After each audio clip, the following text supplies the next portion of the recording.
Karena seperti you ketahuin, kalau you memulai perusahaan mulai dari kecil, itu kelemahannya itu kan banyak. Iya, benar. Kekuatannya itu cuma semangat aja, spirit aja ya.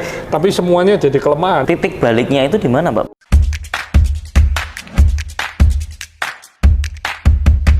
Hai, welcome back to my channel, Antoni Sarsono. Nah, hari ini kita kedatangan tamu yang sangat-sangat luar biasa. Beliau adalah Pak Hermanto, pendiri dari Tancorp Group yang membawai PT Avian sebagai perusahaan cat terbesar di Indonesia dengan nilai perusahaan mencapai 57 triliun untuk Aviannya. Belum lagi masih ada banyak perusahaan-perusahaan lagi yang sudah TBK juga. Nah, hari ini kita bakal sedikit bahas kisahnya hidupnya Pak Hermanto karena sudah banyak diulas. Tapi kemarin aku udah nanyain ke netizen juga, Pak. Jadi kalau mereka tuh sebenarnya lebih ke penasaran sama apa yang Bapak kerjakan, kesehariannya, ngapain, cara ngemimpinnya. Nah, mungkin sekarang sedikit aja tentang kehidupannya Pak Hermanto dari dulu sampai sekarang. Siapa sih Pak Hermanto gitu, Pak? Hai, sobat sukses. Semangat pagi. Wah, ini senang sekali nih. Antoni datang-datang ngasih serabi nih. Serabi khusus dari Solo itu ya. Wah, saya udah makan enak sekali. Thank you. Ya, kalau kehidupan saya mungkin ya monoton ya, mungkin membosankan malah. Enggak lah, Pak, menginspirasi banget, Pak. Karena saya bangun tidur itu saya olahraga, jadi rutin ya. Saya selalu olahraga. Setelah olahraga saya liatin jadwal-jadwal saya, apa yang mesti saya lakukan pada hari ini, dan juga ada seminggu 2 minggu itu biasanya saya liatin lagi apa yang saya mesti rencanakan. Boleh diceritakan dulu, Pak, sebelumnya itu kondisi Bapak itu orang dari seperti apa? Nah, sampai sekarang itu sudah punya berapa perusahaan, berapa karyawan gitu? Saya waktu setelah merit baru masuk di Avian ya. Dan di Avian itu pun perusahaannya kan masih belum besar. Bahkan saya ditawarin oleh papa saya awal itu untuk membeli 5% saham Avian. Loh, oh, suruh beli, Pak? Oh, beli, saya semua nggak ada yang dikasih, semuanya beli. Tapi ya tentu papa memberinya itu ya nilai buku ya. Jadi pada saat saya beli 5% itu cuma 30 juta rupiah. Sekarang nilainya luar biasa. Kalau sekarang bisa 2,8 triliun. Jadi itu hampir 100.000 kali lipat ya. Belum lagi dividen yang dibagikan setiap tahunnya. Ya. Benar. Jadi ya saya memang pemikiran dan bekerjanya full time di Avian. Bagaimana Avian yang waktu itu masih kecil itu bisa bersaing, berhadapan dengan perusahaan-perusahaan cat kelas dunia ya yang sudah ada di Indonesia, ada yang dari Jepang, dari Eropa, juga dari Amerika, dan perusahaan lokal kan juga banyak yang besar-besar. Nah, itu memang tantangan yang sangat challenging ya, karena seperti you ketahuin, kalau you memulai perusahaan mulai dari kecil, itu kelemahannya itu kan banyak. Iya, kekuatannya itu cuma semangat aja, spirit aja ya, tapi semuanya jadi kelemahan. You beli bahan baku kecil, you beli barang kemasan kecil, ya kan? You mau promosi, omset kecil juga nggak kelihatan. You ke toko-toko juga mereknya belum laku, toko juga nggak mau beli. Bahkan dititipin aja nggak mau toko, kan penuh nanti. Jadi itu, you mau mencari profesional yang pinter juga nggak bisa gaji, bukan nggak mau, kita nggak bisa gajinya. Jadi itu tantangan-tantangan itu demikian kompleksnya, tapi kami bisa melewatinya ya. Saya dengan kakak saya, dengan papa saya, kami bertiga itu, wah itu terus membicarakan tentang pertumbuhan, bagaimana kita ekspansi, bagaimana kita bisa memberi yang terbaik kepada pelanggan. Jadi itu kami pikirkan terus-menerus, ekspansinya itu tiada henti, terus berekspansi, nggak pernah berhenti, dan fokus. Titik baliknya itu di mana, Pak, sampai itu? Titik balik setiap kali ada kejadian-kejadian seperti krisis 97-98. Papa saya ini kan selalu mendidik kita harus bisa menjaga nama, menjaga reputasi, menjaga integritas. Tidak boleh berhutang dalam mata uang asing. Itu sudah dicamkan papa saya jauh sebelum krisis terjadi. Jadi waktu krisis terjadi, kami aman karena nggak ada pinjaman yang berupa US dollar yang mana kita tidak bisa membayarnya karena ada kenaikan 7-8 kali lipat pada saat itu. Papa saya selalu ngomong, kita jangan tamak, kita jangan greedy dengan bunga murah mata uang asing karena resikonya terlalu besar. Dan itu kami justru selamat dan kami tetap bisa melebihi dari para kompetitor yang mungkin pada saat itu banyak pinjaman US dollar ya. Kan hampir semua pengusaha hitung-hitungannya kan tajam ya. Belum tikar ya. Lihai-lihai. Jadi dia ngomong ngapain pinjam rupiah yang pada saat itu 24% gitu ya. Kalau pinjam US dollar kan lebih murah, cuman mungkin 5%. Resiko tiap tahun juga sekitar 5% kenaikannya. Berarti kan masih ada keuntungan 14% setiap tahunnya kalau minjemnya US dollar. Tapi kan ada resiko yang mereka harus tanggung kalau terjadi sesuatu kan ya. Sudah terpikirkan kalau Papa saya sudah memikirkan jauh hari sebelumnya. Wah, hebat. Jadi waktu kejadian apapun kalau terjadi krisis itu kami selalu aman karena kami sangat konservatif dalam hal minjam-meminjam. Jadi kami selalu memikirkan kalau memulai bisnis itu kalau berhasil bagaimana, kalau gagal bagaimana. Jangan sampai kita nanti sorry kita nggak bisa bayar, itu nggak mau gitu. Tadi kan ada kata-kata yang menarik kalau Pak Hermanto bilang papanya itu selalu mengajarkan untuk jangan tamak. Itu aku ada dengar dari podcast beberapa juga, ada cerita menarik tentang mamanya Pak Hermanto belikan ayam, tapi ternyata ayamnya itu malah diberikan tetangga karena merasa nggak pantas untuk beli ayam di kondisi yang sulit waktu pada saat itu. Ya, karena keluarga kami kan sangat miskin pada saat itu ya. Jadi mama juga berjualan rombengan ya, maksudnya pakaian-pakaian bekas di depan rumah. Papa saya kan membeli hasil bumi dari kota Singosari dijual di Malang. Jadi memang papa saya meskipun dalam kondisi yang ekonomi sangat berat, itu tetap maunya menabung. Jadi papa saya ini rajin menabung. Ya, dari penghasilannya selalu ditabung. Jadi kalau saat itu melihat mama saya kok beli ayam, dibuat opor, itu papa bukannya happy, tapi dia ngomong, saat ini belum waktunya kita makan ayam. Jadi dia nggak mau makan. Tapi itu justru menjadi satu pembelajaran yang nggak mungkin dilupakan ya oleh mama dan juga anak-anaknya ya, karena wah demikian striknya ya kepada komitmen papa dan juga teguhan hati papa bagaimana dia tetap mau menabung dan ingin menjadi sosok yang sukses. Nah itu Pak, kalau bicara tentang ketidakpantasan atau pantas dalam kehidupan Pak Hermanto sekarang, kata pantas itu harus memiliki berapa kali lipat Pak kalau misalkan untuk membeli barang gitu, supaya ini pantas nih kalau kita dengan kemampuan segini kita beli ini pantas gitu. Itu tentu relatif, setiap orang berbeda-beda ya. Kalau dari pendapat Pak Hermanto? Kalau saya sendiri, pengeluaran yang sudah menjadi keseharian ya, tidak berbanding lurus dengan pendapatan yang kita peroleh sesungguhnya ya. Saya makan 2 kali, ya nggak mungkin uang saya meningkat 10 kali, saya makannya 10 kali kan juga enggak ya. Jadi sesungguhnya kita mulai kecil makannya juga makanan-makanan Indonesia ya, sukanya rawon, soto, pecel, rujak. Meskipun punya penghasilan lebih juga makannya juga itu aja, sama aja kan.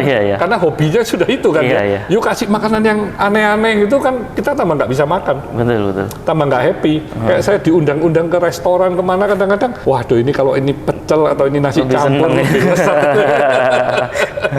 Jadi nggak berbanding, nggak ada. Patokannya itu nggak ada. Tapi memang papa saya ini selalu ya, waktu kami masih kecil pun kalau melihat temannya membeli mobil ya, itu papa saya selalu bukan sirik, tapi aduh kok bisa ya beli mobil itu pakai hutang, itu nggak bener itu. Itu papa selalu ngomong gitu. Jadi memang kalau belum waktunya punya uang yang berlebihan ya jangan beli mobil lah. Karena usahanya juga masih belum maju. Kalau sudah beli mobil itu kan pasti biaya. Betul. Nah, itu mindset itu sudah dimiliki oleh papa saya. Jadi kalau untuk sesuatu expenses itu ya harus dari uang yang kelebihannya. Jadi jangan usaha tapi dipakai utang untuk membeli sesuatu untuk gaya-gayaan aja gitu. Kan karena banyak anak-anak muda tuh yang biasanya tuh pengen buat apresiasi diri, makanya beli mobil segala macam. Nah, menurut Pak Hermanto kira-kira yang pantas tuh berapa nih kalau udah mau beli mobil itu kita udah harus punya kekayaan berapa atau lebih dari berapa biar boleh nih dianggap pantas untuk membeli gitu. Ya, kalau untuk hal-hal kesenangan gitu ya mungkin 5-10%. 5-10%. Ya. Oke. Tapi itu bukan suatu patokan ya. Karena itu kan pasti seperti you membeli baju ya. Sesuatu yang pasti habis kan, hilang kan ya. Bukan investasi yang bisa menguntungkan ya.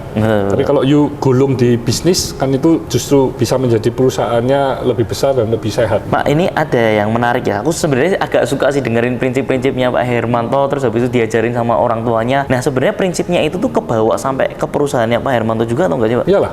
ke bawah. Apa aja Pak yang dihituin Pak? Jadi bagaimana kita bisa secara cost itu juga yang terbaik. Jadi kita nggak boleh banyak sekali pemborosan-pemborosan yang dilakukan di perusahaan. Hal-hal apa? Nah itu mesti setiap perusahaan juga berbeda-beda ya. Dari sisi di operasional perusahaan sudah bagus, berarti untuk bisa bersaing dengan begitu banyaknya kompetitor itu kita kan pelurunya lebih banyak. Nah Pak, bicara tentang fokus ya, kan tadi Bapak juga sempat mention waktu di podcast tentang fokus ya, sampai lebih dari 300 brand, unit bisnisnya juga sampai 30 atau 40 unit bisnis. Nah sebenarnya fokus sendiri itu menurut Bapak tuh apa, dan kapan kita harus waktunya buat ekspansi itu ketika kita sudah seperti apa Pak? Untuk sebuah usaha itu kalau you sudah bisa besar ya, dia sudah bisa mature, sudah bisa berkembang, you bisa mulai melihat sektor bisnis yang lain. Dan yang paling penting di masing-masing bisnis itu juga harus ada leader atau rohnya. Kalau you melihat perusahaan saya banyak, itu masing-masing bisnis itu kan ada roh-rohnya, maksudnya ada leader-leadernya. Fokus ngerjain itu Fokus di bisnis masing-masing.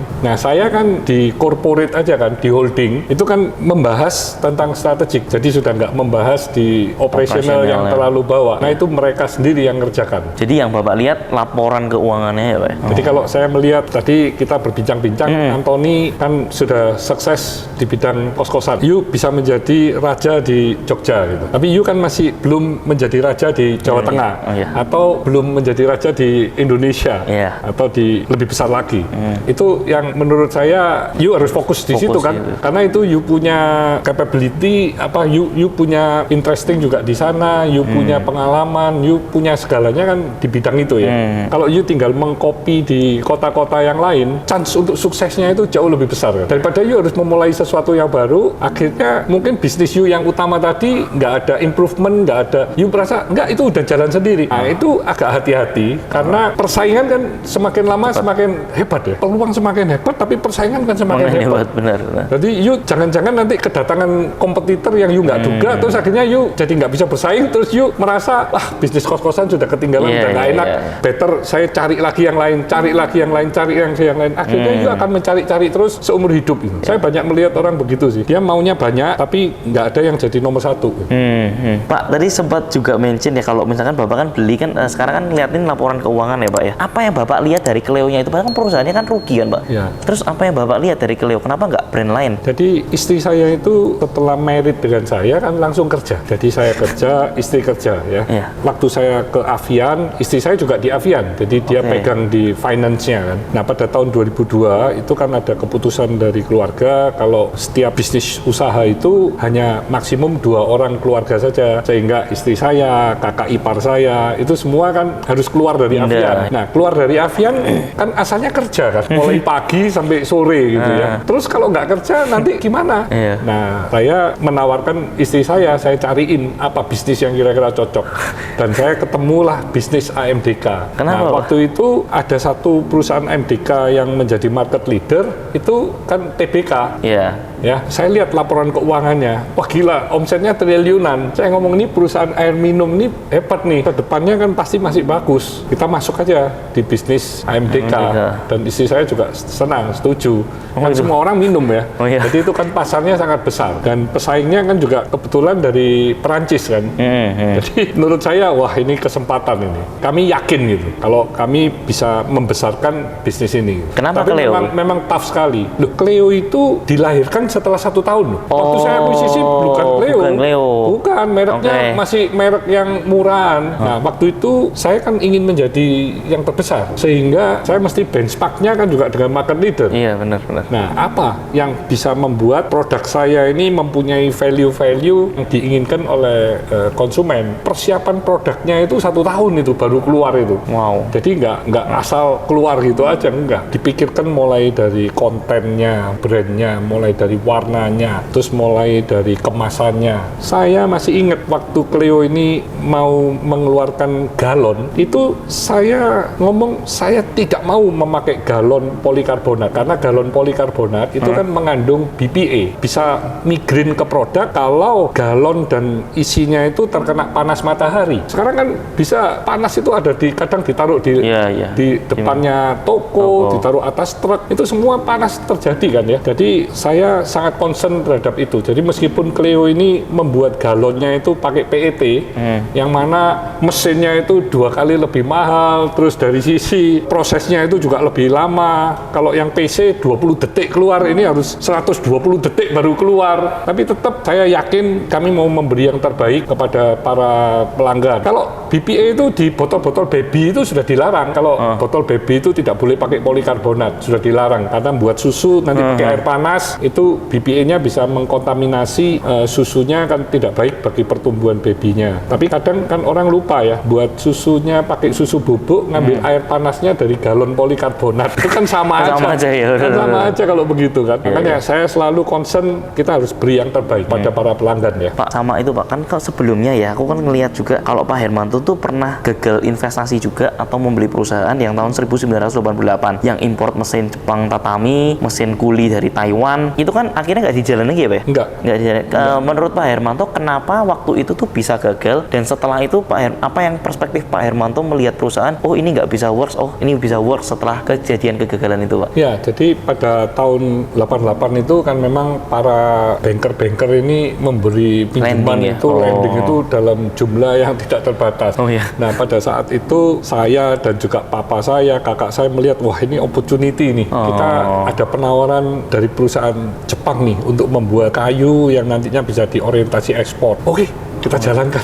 Terus ada Tyson B itu kulit dari mesin Taiwan, itu juga lagi bagus karena bisa diekspor juga, dan perusahaan pakai bahan bakunya dari recycle-nya kulit, bagus. Oke, kita jalankan. Terus habis itu perusahaan disket dari Singapura, wah ini juga bagus disket, ngapain Indonesia import, kita buat sendiri aja. Oh ya wis, mesin datangkan dari Singapura. Dan satu lagi sesungguhnya pabrik resin dari Korea ya. Dan ini semua ini dijalankan dalam waktu yang bersamaan, nggak fokus di cat Iya. Karena saya habis dicat, saya ke kayu, saya ke kulit, di situ ke disket, balik lagi ke resin. Wah, itu ternyata nggak mudah itu. Masing-masing itu kan kami punya kompetitor di bidangnya yang sudah eksis ya. Jadi dari awal buka pun sudah terasa. Waduh, nggak gampang. Dan itu dijalanin terus sampai satu ketika kita ngomong udah nggak bisa lah, kita tutupin satu persatu. Jadi satu persatu kita nggak fokusin. Nah, makanya terus kita kembali core bisnis, yaitu cat Avian. Iya. Penting sekali, makanya saya selalu ngomong kita harus fokus. Karena kalau yang main bisnisnya ini belum besar, belum fokus, belum mature, belum kuat, terus you masuk ke yang lain, jangan-jangan ini nanti you nggak bisa bertumbuh dan akhirnya diambil orang lain. Kalau gitu berarti yang ngebedain kalau misalkan sebelum 1988 itu belum ada orangnya, key personnya itu ya buat ngenerusin pekerjaan. Bedanya dulu itu kan semuanya mulai dari nol. Iya, kalau Jadi sekarang you belinya bukan udah jadi ya. mulai dari nol kan kita tanganin sendiri semua juga. Iya, Kalau iya. sekarang kami sebagai investment company, saya akan melihat perusahaan-perusahaan yang bagus tapi stagnan dan mengalami kesulitan mereka untuk bertumbuh lebih tinggi lagi. Jadi kadang perusahaan itu kan uniknya begitu ya. Jadi ada perusahaan yang dia kembangin terus dia bisa masuk di dalam 10 besar misalnya. Tapi habis itu mentok dia nggak bisa lagi untuk naik lagi. Jadi dia berjalan lagi mungkin 10 tahun, 15 tahun, ya tetap aja di situ. Dia nggak turun, dia juga nggak naik, tapi sehat. Perusahaan-perusahaan seperti ini yang saya cari. Karena kalau saya lihat, loh, perusahaan ini dari 10 ini mau saya jadikan nomor 1 itu gampang gitu. Iya. Ya kan? Nggak mencari perusahaan yang lagi sakit. Karena itu nanti masuk ICU atau masuk rumah sakit. Lebih itu pusing beda lagi. sekali. Itu. Benar. Dan banyak sekali orang yang nawarin saya itu baru buat pabrik, baru datengin mesin, terus dijual ke saya. Loh, kalau ini kamu jualan pabrik ini, bukan ke saya. Iya. Saya bukan orang yang mau membeli pabrik, hanya kerangkanya gitu aja. Jadi ngelihatnya lebih ke arah perusahaan-perusahaan yang memang udah besar dulu ya Pak ya, baru Perusahaan yang sudah besar di bidangnya, tapi dia nggak bisa growing lagi. meningkat lagi kelasnya. Oh, berarti pembelajarannya kalau misalkan itu kita ngelihat perusahaannya memang udah mature dulu baru dibeli, bukan yang memang benar-benar Belum mature dia, karena size-nya kan belum size untuk mature. Kalau sudah mature itu kan benar-benar dia sudah nomor 1. Maksud saya yang saya maksud mature itu nomor 1, nomor 2. Oke. Kalau you masih nomor 10, nomor 20 itu belum kan mature juga ya. belum mature, itu bisa sewaktu-waktu mati juga kan. Apalagi kalau nomornya 100 gitu ya. Itu mungkin mati hidup juga orang nggak tahu. Iya, benar. Makanya itu penting sekali ya. Bagaimana untuk menjadi yang terbesar itu ya. Menurut Bapak lebih penting bisnisnya yang ketika Bapak melakukan pembelian perusahaan itu lebih penting bisnisnya atau foundernya Pak? Orang yang Dua-duanya penting, tapi lebih penting ke foundernya kalau kita berpartneran. foundernya kalau kita berpartner. Jadi kalau misalnya kita lihat bisnisnya bagus gitu ya, foundernya nggak bagus gitu, ya kita beli bisnisnya 100%. Oh gitu. Tapi kalau foundernya oke, bisnisnya oke, nah kita mau berpartneran. Oh, oke. Ya. Iya. Nah, itu bedanya. Kalau menurut Bapak ya, dari semua yang Bapak raih udah mencapai di posisi yang sekarang, skill apa yang paling mendukung kesuksesannya Pak Hermanto ini? Kalau kita ini terus mau belajar. Oh, belajar itu ya. Karena bidang yang seperti saya masuk ke fashion gitu, kan saya juga nggak paham ya dunia fashion ya.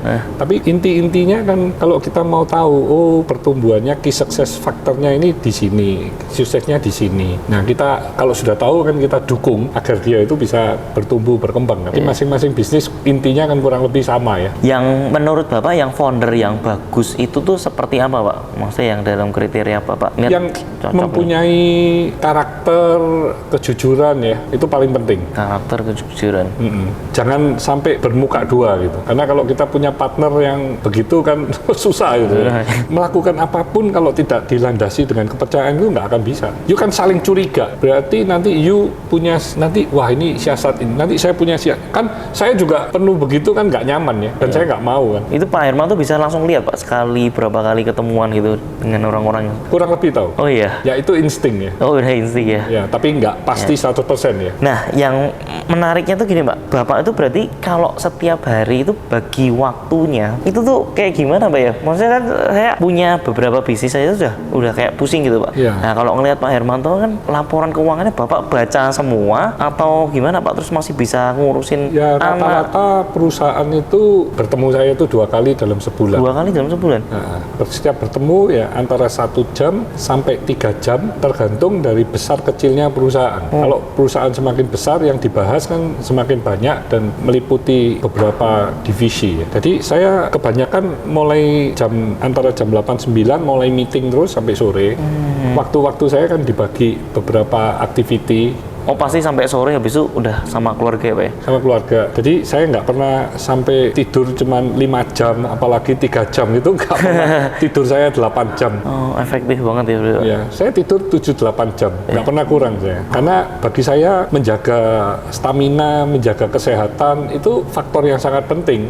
Saya nggak yakin kalau you tidur hanya 2-3 jam setiap hari ya, terus you bisa melakukan segala macamnya itu dengan excellent ya. Benar. Mana bisa? Betul. Yuk coba lihat itu, yang juara-juara lomba apapun ya, mau bulu tangkis, mau sepak bola, yuk tanya dia, apa dia tidurnya cuma 2-3 jam. Kalau dia tidur 2-3 jam, wah itu benar-benar sesuatu yang amazing bagi saya. Dia pasti optimal itu, jaga kesehatannya, sehingga dia bisa menjadi juara kan. Kemarin kan aku sempat ikut anniversary-nya Pak Hermanto. Nah ada kejadian tuh yang menurutku tuh bagus banget ketika Pak Hermanto tuh cerita di depan para audiensnya, terus cucunya Pak Hermanto tuh nangis Pak. Iya. Nah itu tuh Saya juga nggak ngelihat amazing kalau banget, Maxwell itu bisa menangis waktu saya cerita tentang papa saya. Iya.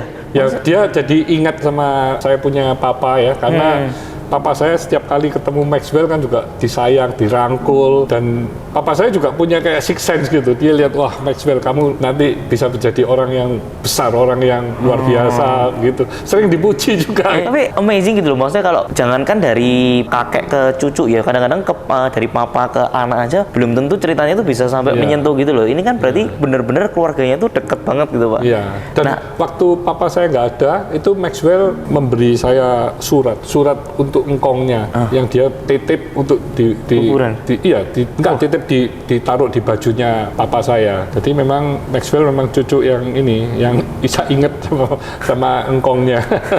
Bukan engkongnya, kongconya, ingat sama kongconya. Gitu. Dekat itu tuh gimana sih Pak pendekatannya? Bapak tuh setiap malam memang ngadain kayak bener-bener deep talk gitu atau gimana sih Pak? Maksudnya sampai bisa seakrab itu sama keluarga? Ya kalau udah ketemu keluarga ya kita sebaiknya memang fokusnya ya kita bagaimana melihat pertumbuhan dari anak ya. Ya itu family time itu supaya efektif gitu meskipun waktunya tidak banyak. Jadi jangan dicampur-campur gitu. Bener. Banyak orang kan nggak fokus ya, dicampur-campur gitu ya. Kalau ketemu malah main sendiri-sendiri. Ya, kalau saya ketemu cucu ya, wah saya bisa berinteraksi, bisa mainan, mau main monopoli, mau main RIS, main game-gamenya mereka. Saya belajar, saya ngikutin.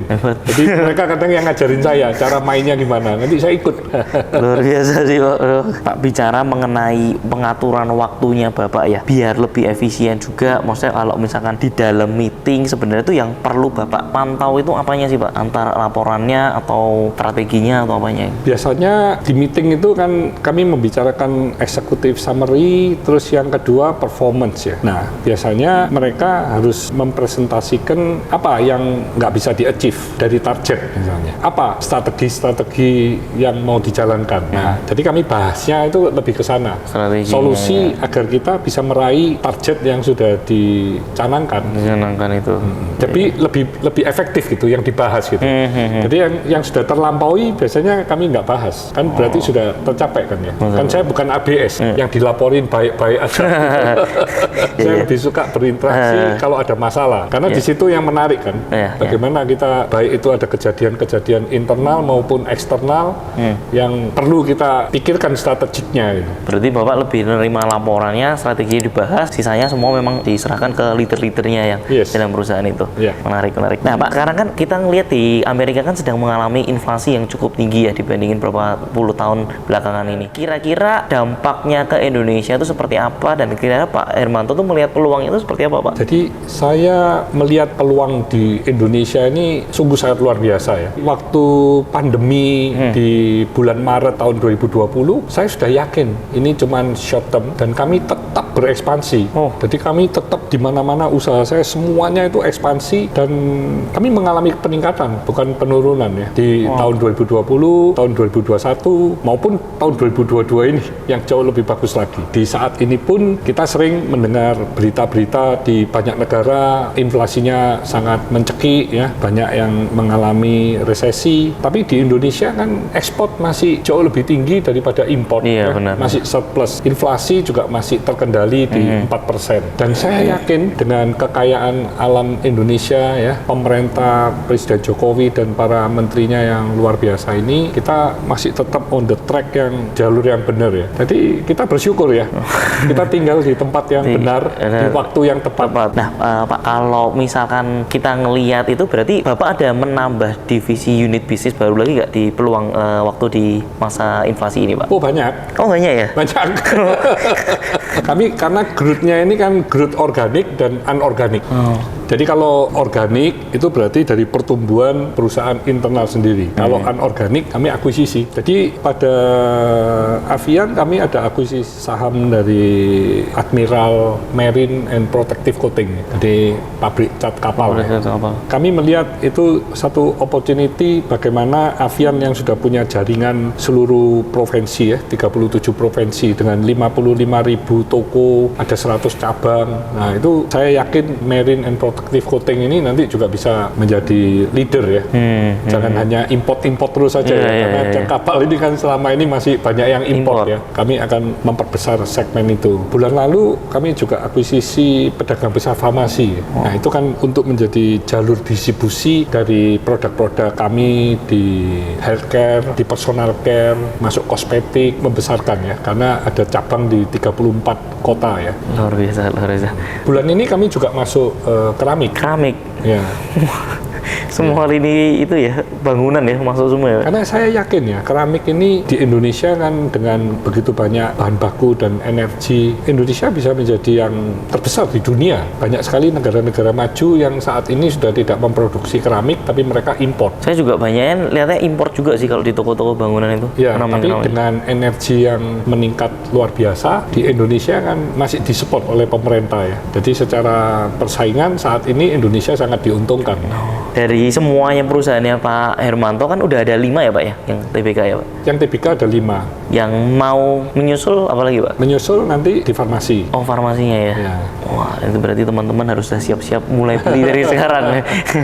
Ya. Nah, terakhir kira-kira penyesalan Bapak yang mungkin harusnya pengen dirubah itu apa Pak? Kalau misalkan Bapak bisa balik lagi ke 10 tahun, kira-kira ada yang mau dirubah atau mau apa gitu Pak? Nggak ada. Nggak ada ya? Jadi Semua saya udah bersyukur dengan bisa ini. kehidupan ini dengan optimal ya. Kita melakukan yang terbaik. Kita juga selalu berbagi, termasuk di sosial media ini kan juga Iya, berbagi ya, agar para milenial, generasi Z, generasi A ini semakin banyak yang mempunyai pikiran-pikiran positif, terus mereka bisa percaya diri, mereka yakin bahwa sukses itu adalah hak dari semua orang. Jadi mereka jangan mencari-cari alasan, akhirnya terus tidak melakukan apa-apa. Tapi do your best gitu. Apa yang menjadi kelebihan dari kita ini secara optimal? Karena saya banyak melihat anak-anak muda ini yang mengeluarkan, mereka punya kapabilitas ini hanya 10%. Mereka nggak mengeluarkan semuanya gitu.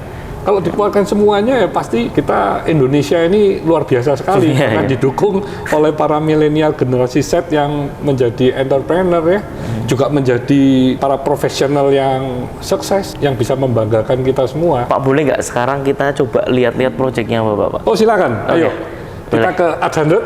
Boleh. Proyeknya Pak Hermanto yang bagus.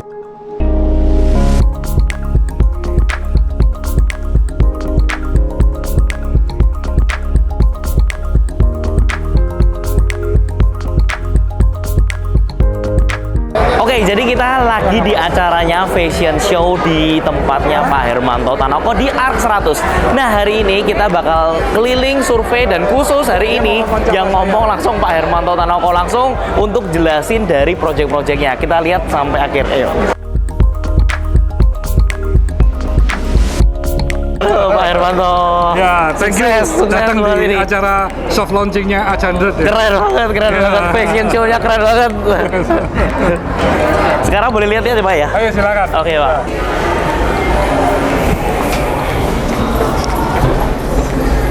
Satu lantai ada 8 kondominium dan di Adjandret ini untuk service lift juga ada tersendiri. Jadi untuk pembantu atau untuk orang yang kurir mau kirim barang segala itu aksesnya berbeda. Ini ke facility silakan. Di sini ada kolam renang indoor dan ozon ini ya, sehingga pemakaian kapuritnya kecil sekali, jadi fresh, benar-benar fresh airnya. Ini juga ada salon ya. Dalamnya ada salon Dan selain salon juga ada facility untuk massage ya. Jadi kalau mau massage juga bisa di sini, jadi nggak perlu harus di unitnya. Jadi mereka bisa turun dan bisa dipakai ya. Kalau waktunya kan bisa booking karena ini ada yang memanage juga. Oh bisa booking dari sini langsung Pak? Bisa Salon dengan JLL kan yang memanage. Yang memanage kondominium ini. Jadi biar nggak benturan waktunya kan. Ini ada playground juga untuk anak-anak yang punya cucu bisa bermain di sini. Memang kalau aslinya ada mejanya juga Pak? Nggak ada. Oh nggak ada. Ini kalau pas ada party. Tapi kalau nanti penghuni ada yang mau pakai untuk party atau apa ya dia bisa set meja juga. Nah ini ada library. Terus ini juga ada kalau misalnya mau eksklusif ya.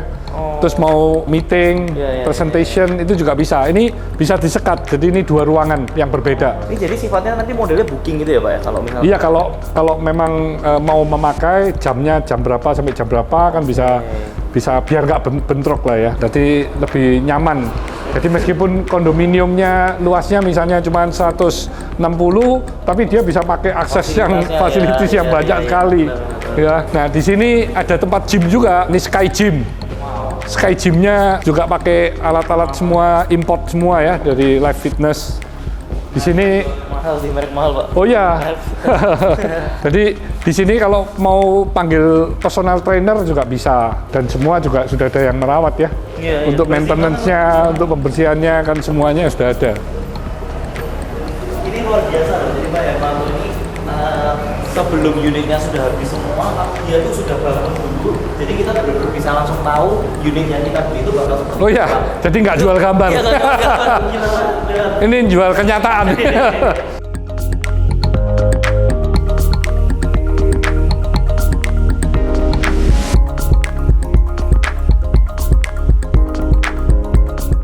Jadi ini punya Wow. akses sendiri ya. Jadi ini yang Satu lift, satu kamar ya, yang Pak? masuk ke lantai ini cuma penghuni ini aja. Jadi nggak perlu kunci sesungguhnya. Ini 3 bedroom. Nah ini interiornya by Hidayat ya, arsitek terkenal di kota Surabaya. Ini tempat study, bisa juga ini dirubah menjadi untuk kamar anak juga bisa. Karena nggak mudah untuk membuat semua unit apartemen dan semua ruangannya mendapat pencahayaan yang bagus. Ini master bedroomnya ya. Nah, bisa lihat kota Surabaya. Itu ya benar-benar. Ya. Cahaya semua. Ya, jadi relax.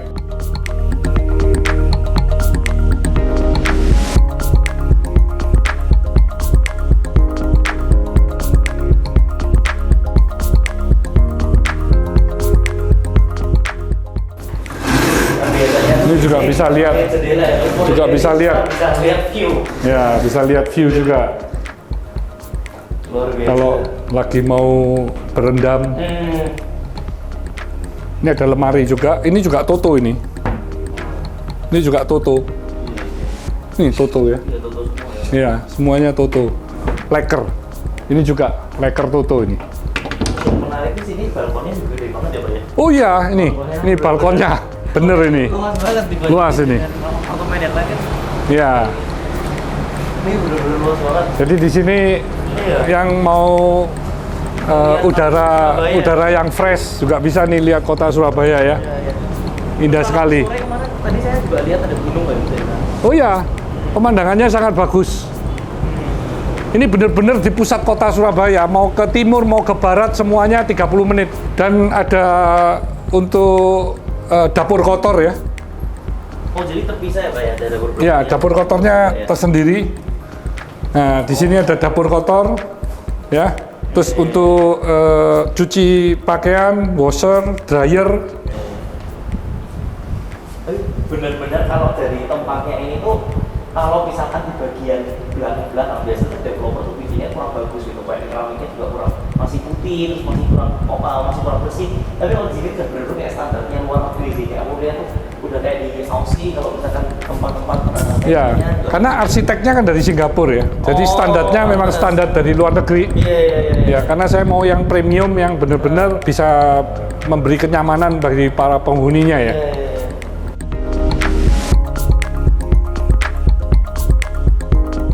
Saya ngambil yang tiga-tiga ini. Paling tinggi ya Pak. Penthouse-nya. Dijadiin satu semua ya Pak ya? Saya penthouse-nya itu 4 unit yang besar saya jadiin satu ya. Jadi nilai penthouse-nya bisa 50 miliar. Udah diisi semua Pak? Sekarang lagi pembangunan. Oh lagi pembangunan. Ya, yuk kalau next datang lagi Ke situ ya Pak ya? Ya, bisa lihat. Itu termasuk penthouse yang nanti termasuk yang terbaik di Surabaya. Ya. Wow. Ya. Jadi kalau misalkan tinggal sini udah bisa tinggal bareng sama Pak Hermanto nih. Karena ceilingnya tinggi, Oh, yang tinggi ya, Pak? Ya. Ya, saya kalau dengan anak-anak ya nanti janjian ya kalau mau weekend, Oh iya iya. hari Jumat, Sabtu, jadi bisa kumpul-kumpul. Kumpul bareng ya benar-benar Pak. Nah ini another desain yang modern ya. Oh, oke.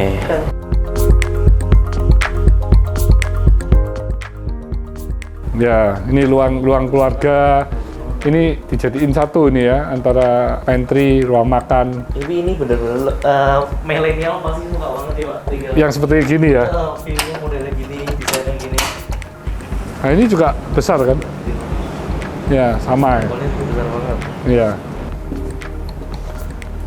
Nah ini sama kan ini? Ini toiletnya ya. Ya, nah ini dibuat 2 kamar ini. Ini tadi tempat belajar, ini sekarang buat Iya, kamar iya, tidur iya. yang dinaikin ini. Ini untuk yang anak-anak laki ini ya. Ini kayak Japanese Skandinavia nih, gini. Ya. Ini modelnya dinaikin juga. Oh, depannya kasih TV. Kasih TV, keren banget. Ini Ada jendela juga, jadi semua Iya. kamar tetap ada pencahayaan yang bagus.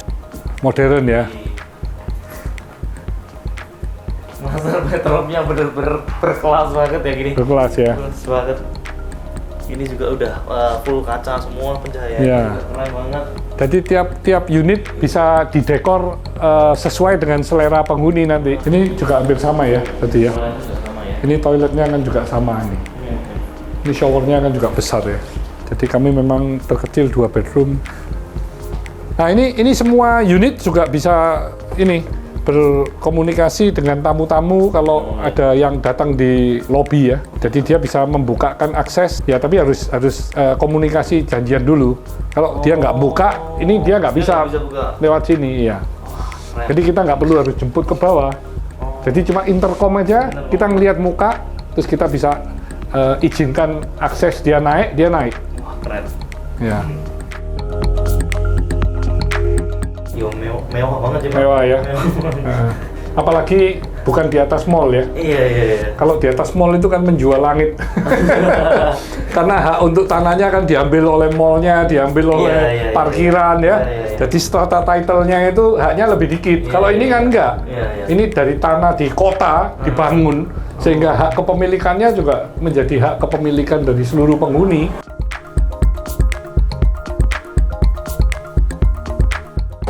Dua bedroom dikasih satu, kalau yang 3 kasih 2 ya? Yang 3 dapat 2, yang 2 dapat 2. Iya. Biasanya kan kalau lihat apartemen di Jakarta tuh kebanyakan 1:3, Pak. Jadi 3 apartemen 1 mobil. Oh, itu yang middle low mungkin ya? Iya. Bukan yang premium ya? Benar. Ya, ini project 1 triliun saya selesaikan, baru kita soft launching. Itu yang keren lah ya. Kalau developer lain kan banyak jual gambar, dia laku, baru dia bangun gitu ya. Biasa kan yang susah tuh kalau lihat gambar belum tentu nyata gitu, Pak. Iya. Tapi kalau ini kan kita udah tahu ya. Iya, jadi you bayar, akhirnya terus nggak jadi dibangun, kan repot itu. Betul. Nah, ini juga ada, kalau suka minum ya, juga bisa chat di sini. Itu ada powder room-nya juga, karena ini tembus dengan home theater. Wih, Nah, ini home theater-nya. Wow. Ini home theater juga katanya terbesar ya, Pak ya, di Surabaya ya, Pak ya? Kenapa?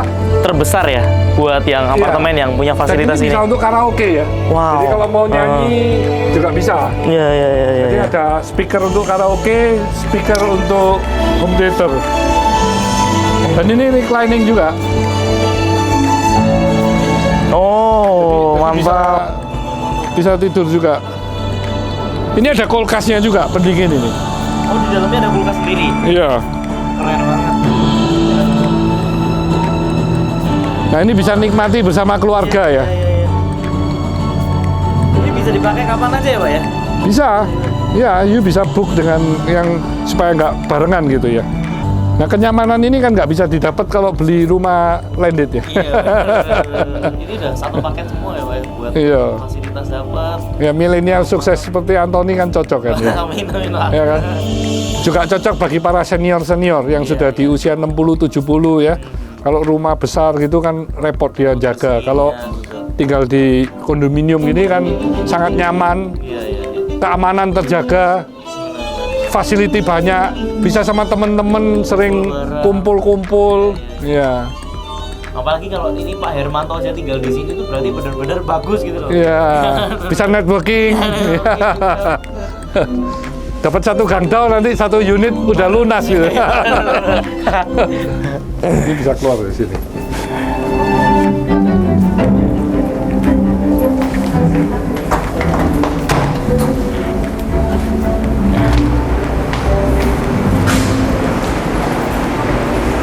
Oke. Ini sesungguhnya dulu home theater ini ada di lantai 8. Oh. Tapi waktu saya melihat, loh kok kecil, itu kan harus ada ruang untuk meeting, library. Jadi saya ngomong udah, kita cari tempat yang lain. Akhirnya ketemu di sini, terus kita bangun. Jadi memang biaya itu nggak masuk di budget. Jadi waktu bangun unit ini memang, oh nggak bagus ini mesti ditambah kaca, ini tambah AC, ini semua kasih AC. Jadi memang apa ya, nggak sesuai dengan budget. Seperti you bangun rumah lah, you kan pasti mau yang terbaik. Jadi sama, saya mau Adjandot ini menjadi kondominium yang terbaik. Jadi banyak sekali perubahan-perubahannya. Perubahannya tambahan semua, nggak ada yang dikurangin. Termasuk bahan-bahannya ya. Di lobby itu juga dulunya open. Karena model Singapura itu kan semua lobby-lobbynya open ya. Nah itu saya aduh kok nggak nyaman kalau di Surabaya open ya, udah kasih kaca, kasih AC, oh itu semua jadi AC kan, lobbynya demikian besar ya. Terus di lantai 8 dulunya karena angin pasangi kaca semua, ya itu semua adalah tambahan-tambahan semua. Keren. Iya.